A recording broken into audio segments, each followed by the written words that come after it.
Afghan મંત્રીની press કોન્ફરન્સમાં મહિલા પત્રકારોને નો એન્ટ્રી. અફઘાન મંત્રીની અફઘાન દૂતાવાસમાં પ્રેસ કોન્ફરન્સ યોજાઈ હતી અને જેમાં ફક્ત પુરુષ પત્રકારોને પ્રવેશવા અને સવાલ જવાબ કરવા દેવામાં આવ્યા, જેને લઈને એક વિવાદ શરૂ થયો.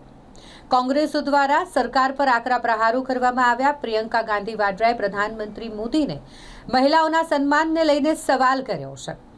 તેમણે પૂછ્યું છે કે કૃપા કરીને પ્રધાનમંત્રી મોદી આ મુદ્દાને લઈને, આ વિવાદને લઈને પોતાનું વલણ સ્પષ્ટ કરે, કારણ કે મહિલા પત્રકારોને પ્રેસ કોન્ફરન્સમાં નો એન્ટ્રી એટલે મહિલાઓ સાથે અસન્માન છે.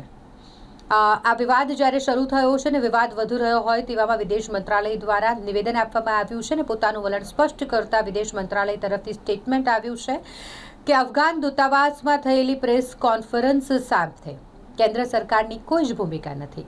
અફઘાન દૂતાવાસ એ કેન્દ્ર સરકારના ક્ષેત્રમાં નથી આવતું, અધિકાર ક્ષેત્રમાં ન આવતું હોય, અને અફઘાન મંત્રીની જે પ્રેસ કોન્ફરન્સ હતી તે તેઓ દ્વારા આયોજિત કરવામાં આવી હતી અને તેમાં તેમના પસંદગીના પત્રકારોને જ આમંત્રણ આપવામાં આવ્યું હતું, જેમાં કેન્દ્ર સરકારની કે ગૃહ મંત્રાલયની કોઈ જ ભૂમિકા ન હતી.